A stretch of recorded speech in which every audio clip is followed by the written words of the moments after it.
Sweet. No, Swede. Swedish Mauser. You all know I like it. And I'm just going to shoot a 2-liter because I like it so much. Boom. And a bowling pin right there. And I'm going to put the last one on the gong. Let's wake him up. Get that AR 500 steel. Take advantage of it. Boom. Yes. The 6.5 by 55 Swedish Mauser. A great round, a great rifle. And I'm so happy to have a Model 38. Okay. We've had a 9638, as it's sometimes called, a cut down Model 96. This one was built to be a Model 38 by Husqvarna. Okay, they took a little break making chainsaws, but thankfully they went back to making chainsaws because I've got one over here on the table, and just wanted to make you aware of that. Same company, and yeah, chainsaw product placement. So I thought that's pretty funny that the same folks that made this great rifle made that big orange chainsaw I've had for a couple of years. So anyway, we appreciate this is a Model 38. This is the Model 96. You have seen that one before a couple of times, and you've not seen this one because I just did some trading around and acquired it. I've just shot it a minimal amount, really. Picked it up, took some shots. The sights are right on. They seem to be. I didn't even move them. Did nothing with the sights. I guess since 1941, somebody's had time to get the sights adjusted, you know? I mean, you know, I'm always happily surprised when I get an old firearm of some kind and the sights are pretty close or they're right on. But you get right down to it, why would they not be, you know, if it's an older gun, unless they've been knocked off. But someone should have had time to get the sights adjusted properly. And it depends on what ammo you're firing, what distance and all that kind of thing, because you can raise the sight, as you all know. And, you know, you can set up for different distances. You can even bring that sucker all the way up and, you know, all this kind of thing. So this is the short one. There are a lot of them. I think they made, I don't know, I saw different numbers, 60, 80, 90,000 of these Model 38s. They cut down enough Model 96s. They also called those Model 38s, but they were just literally cut down. They moved the barrel band and the sights and everything, and they just shortened it to make it one of these. You know, that's what they started with. Like in 1937, the military, the engineers figured out a way pretty inexpensively to just shorten the thing and make it a more convenient rifle. Because, you know, the world was really carrying shorter rifles, you know, by the 30s. The K98, you know, the Autry Springfields, just not many folks lugging around a big long rifle like this, as cool as it is. You know, like the G98, you know, the early Spanish Mausers, you know, these great shooting guns. You got a long sight radius, but still, generally speaking, they didn't have to be this long. Inconvenient getting in and out of vehicles and different things. So this is actually considered a carbine, and just a handy length. So they started out making a bunch of those, and I think they made 50, 60,000 of those. And then around 1940, World War II got pretty warm and moving along, and they realized we need some more rifles to make sure we stay neutral. They wanted to really arm up to make sure they remain neutral, you know. And again, you know, like the Swiss, you have to have some respect for people that try to stay out of conflicts. But then again, there's always two sides to that. There are people who will argue that countries or people sometimes who should be involved in the conflict are not. So you can argue it both ways. But I still have a warm place in my heart for people, countries that are armed to the teeth so that they don't have to use it. You know, there's something to be said for that. And know how to shoot and are well trained and just have the attitude, don't mess with us. If you do, you will not like it. So just don't mess with us and we won't mess with you. I just like that attitude, you know. It's kind of, I guess, the one I sort of adopt, you know. I don't like to bother anybody. Yeah, so please don't bother me, you know. So I like that attitude. So then in around 1940, back to my history here, they contracted, because Carl Gustav, I'll mispronounce everything today for you, especially if you're sitting in Sweden, right? But that was the government, basically arsenal, I guess. And they made a lot of these, and they made a lot of the cut down versions. But in 1940, they were busy, making machine guns and other things. And so they contracted with Husqvarna, said, hey guys, quit making chainsaws, let's do something useful. And they got them to make these, so from the ground up. So it's a purpose-built Model 38. And one way you can tell is, now you might find one that's got a mishmash of parts, it's a mix master, as they say, or whatever, but not as much with these. And it's got the wrong bolt or something. It's still got the straight bolt, and it's supposed to be an actual M38, made by Husqvarna. But by and large, the difference was you can look at them. If you see a Swedish Mauser and it's this carbine linked and it's got the big bolt, it's probably a 96-38 or 38-96, whatever. It's a cut down one, which are fine. I had one of those for a short time, and there's not much difference. In fact, I understand they didn't really differentiate. They just called them all Model 98s. But the way you can tell, the most obvious way, I guess, that it is a Husqvarna, you see one on a rack somewhere, is the fact that it has the bent bolt. Okay, the bent bolt, because Husqvarna bent the bolts down. And as I read, it was because they were making sporting rifles with bent bolts, and they just actually asked for permission to make these that way. I think they just, preferred it. It was easier or whatever. I don't know. But so that's why it's a bent bolt. And they mark these differently too. I'll try to put the link. Remember to put the links to our videos on this Swedish Mauser. Actually, my first video on Swedish Mauser was one I borrowed from a guy. And then I did this one later, I think. But this thing is marked everywhere. They're just like the Germans with the early Mausers. It's got the 304 in the crown everywhere on the magazine plate. It's on the butt. It's just all over the place, the 304, and all over the bolt, the cocking piece, and everywhere. The sight. They put the numbers everywhere. Like one of the Mausers I have, the numbers are even on the screws that hold it together. So there's like an obsession. And it's cool because if it's unless it's been tampered with and redone, it's probably all original. So, but Husqvarna didn't have that obsession. Okay, and I've been reading a lot because you see the electro penciling on the 803 right there, and then also on the cocking piece back here. It's not stamped like it is other places, and so at first glance, you would think, if you didn't study these at all, oh, okay, they lost the cocking piece or whatever, and they just got another one, and they just, hey, we can get the serial number on there to match. Watch this, I'll engrave it on there. Let's see.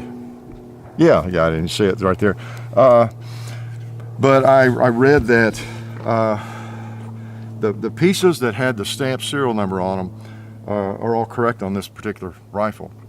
And that they didn't stamp the serial number, the last 3 digits of it, on the barrel bands like they did back on these. It's not there. The crown is marked there in different places on the sight, but they didn't put the serial numbers on those places. They put it on the butt plate back there. It's on there. All the places it's supposed to be, like on the bolt in different places, it is there. Okay? And of course, on the side of the receiver. And it's on the stock. Both pieces of the stock, I noticed. I took it apart. So it seems correct.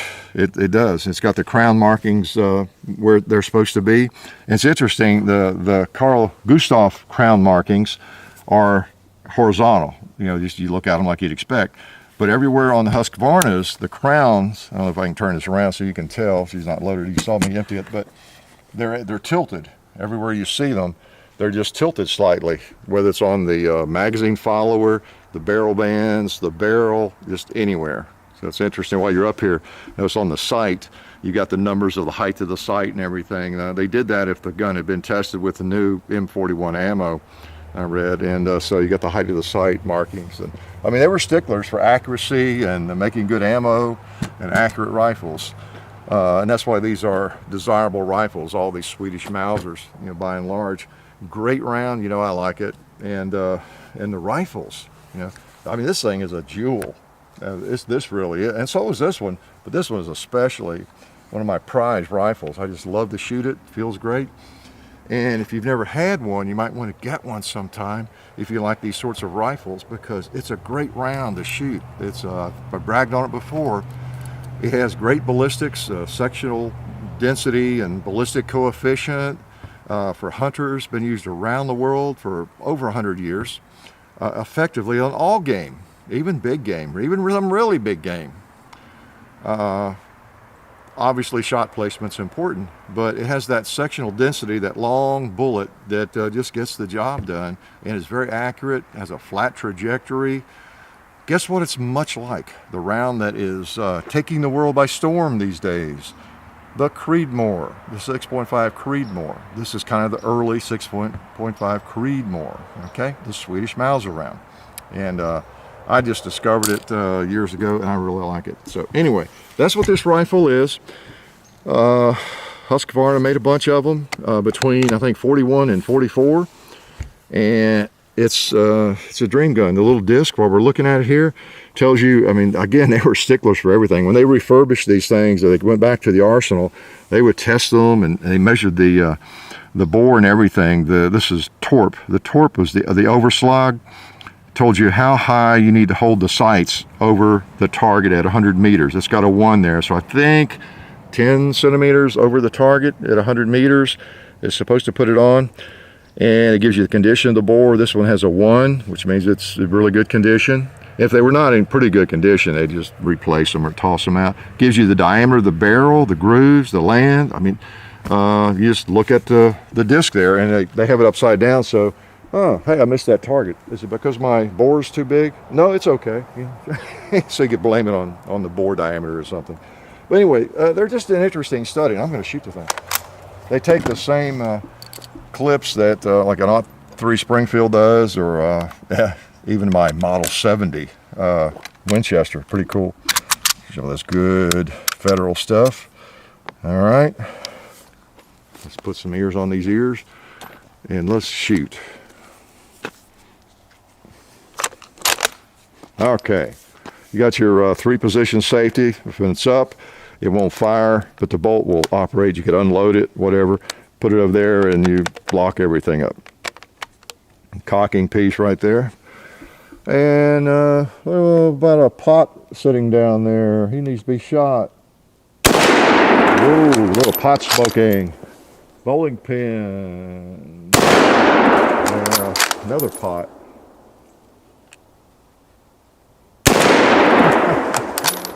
Of course, that's no problem for this rifle. Let's go on over there on the left red one.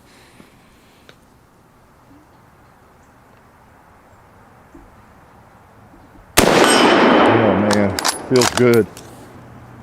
Let's go to the middle one again. Let that one dance a little bit. And it feels like it hits hard. I don't know if my ejector is okay, or I'm just not working that back hard enough. There we go. And also, as I've shown you before, the Swedish Mauser is a cock on closing.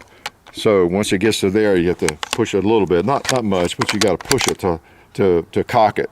Unlike the Mausers, generally the German Mausers that cock when you just open them up. Okay, so a little different, but you know, it's not a problem at all. Not a problem. I was glad to find this. I just realized I needed one. You know, if you like a Swedish Mauser, you know, at least have the 2 most popular models, so that if you see a gallon of water, you can shoot it. Or a 2-liter that's staring you in the face. Or a paper target with some weird writing on it. Oh, that's a real test for it. Look at how accurate that rifle is. That is an accurate rifle, because that's a long range right there. What did I do? Did I lock him up? There we go. Let's go back over there and let's try that little red plate.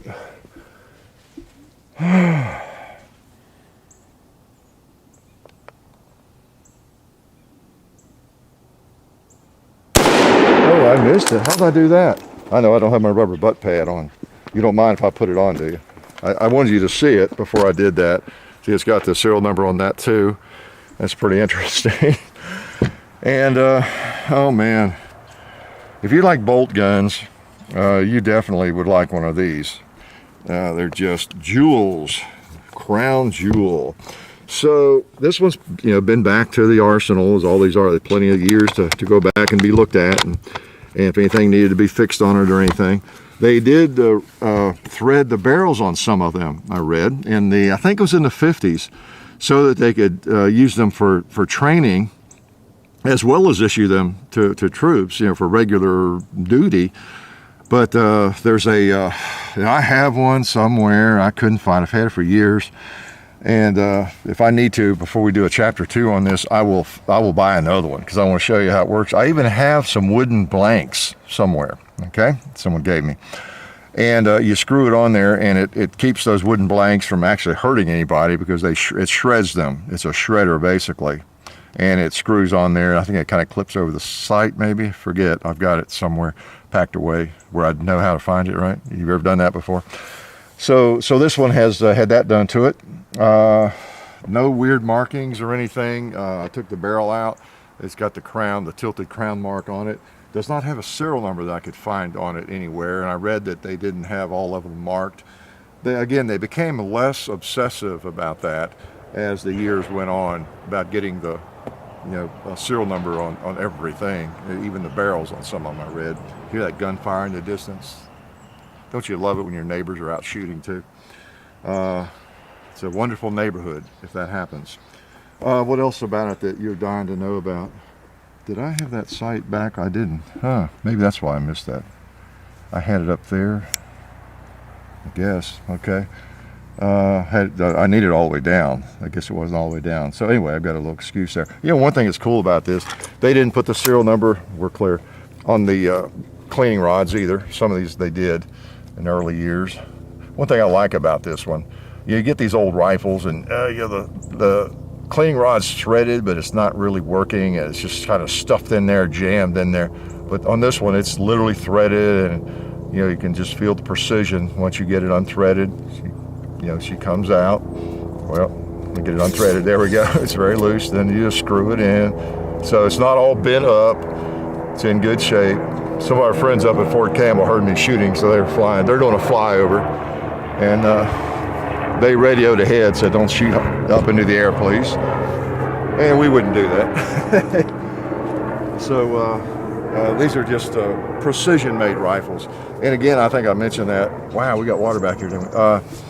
And the first one, the steel they used on these Swedish Mausers, the Swedes were famous for the steel, this really, really high-grade tool steel they used on these.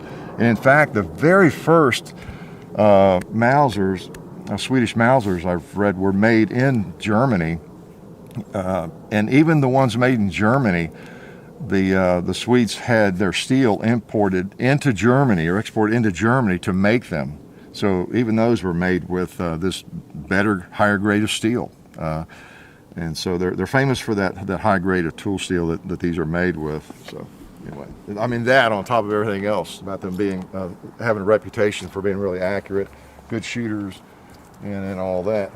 And again, this cartridge is a very effective cartridge, but yet the recoil is very, very mild. It's just very easy to shoot the thing, and it feels good. Put the safety on. You have my ears on. You would enjoy shooting one of these. I don't care how strong you are, how big you are. If you're very recoil sensitive, this is one. If you can lift the rifle, you would enjoy shooting it because it does not kick you much. Again, I don't need that for recoil. It gives me that length I like. So let's shoot that 2-liter. Oh no, let's go for those little 12 ounces there.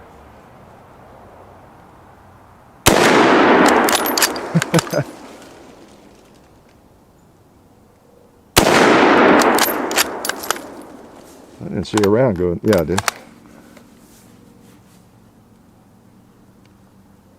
I'm shooting too low there. I know what I was going to do. I was going to go over and take out that little red plate. I blamed it on the sights, so let's see if that's what it was.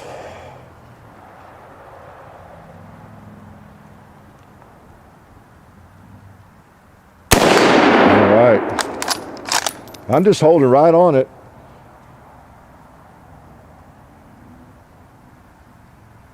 I know I went under that. That was bad trigger let off.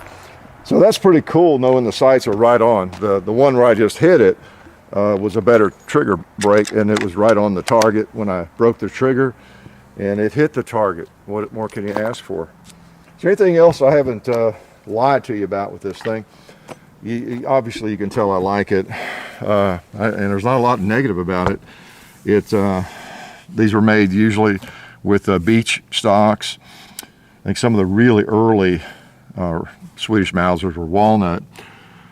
This was 1911, but then the later ones were beech, and all steel. That's one of the neat things about these old guns is there's no MIM parts on these firearms. Not that they're all that bad either, but you got all steel, real steel, the very best steel that was available, for the day, and just accurate rifles. Let's put some of this wet ammo in there. Get a little water on that from somebody's been shooting gallon jugs or something.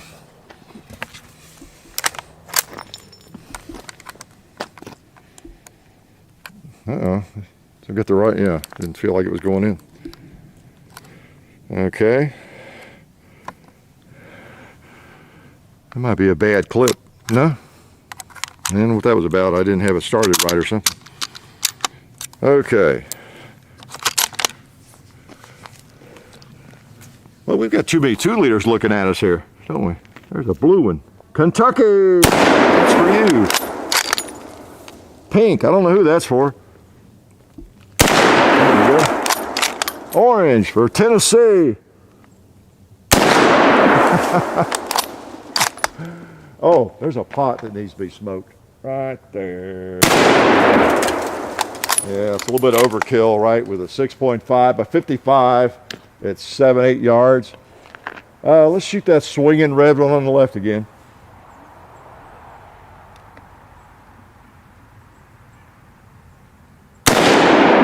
Let's shoot under it. Does that on the last round some, I guess. Maybe I'll have to get that looked at before I go to battle. I don't know, let's just shoot some more. I'm gonna hit that red plate. That makes me mad. It moved on me. Had to be it, right? Had to be the problem. I just wasn't holding up enough. The middle one. Oh boy. Let's get him again. He needs another bullet.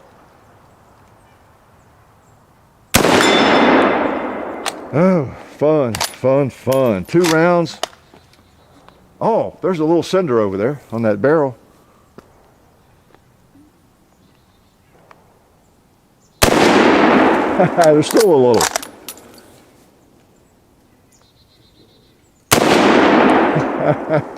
I like to see the cinder dust.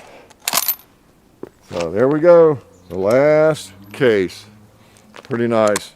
So yes, the Model 38, made to be a Model 38 from the ground up, with that length barrel and everything, by Husqvarna.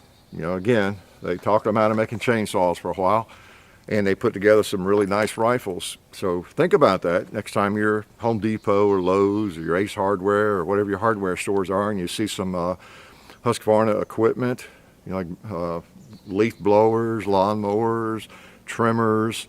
Ask the folks there why there's not a Swedish Mauser sitting there for sale. Don't want an orange one maybe, but still it'd be nice, have all their products right there in the same hardware store, wouldn't it? So anyway, enough foolishness. Beautiful rifle, just a shorter version essentially of the Model 96.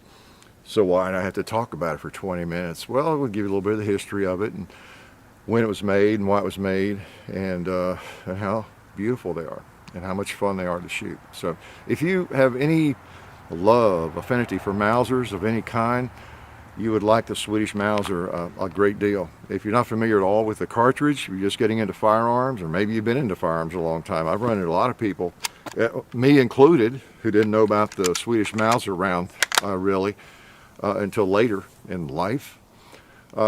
but it's one that if you haven't discovered it, you would enjoy. You would enjoy shooting it. And these things are available. It's not like they're really hard to find either. This one, the cut down versions, which are fine too, or the full length versions. It's just a matter of what condition you find one in.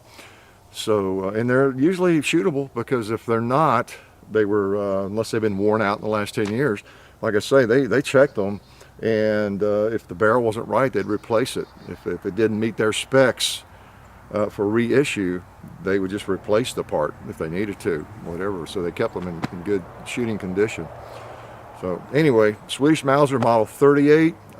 Glad you come by and enjoy a little bit, because I know I did.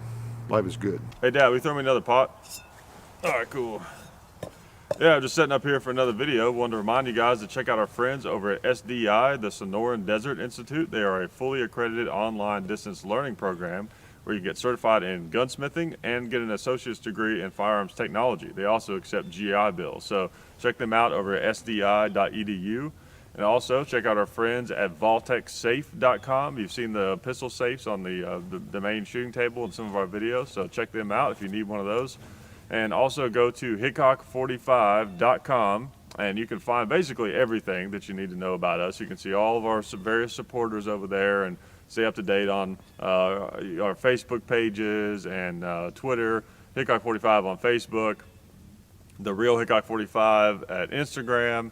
There's also the Hickok45 and Son YouTube channel, all that kind of stuff, and full30.com. We've got videos over there. So just go to hickok45.com, and that's where you can basically find anything else you need to know. And also our store, don't forget that.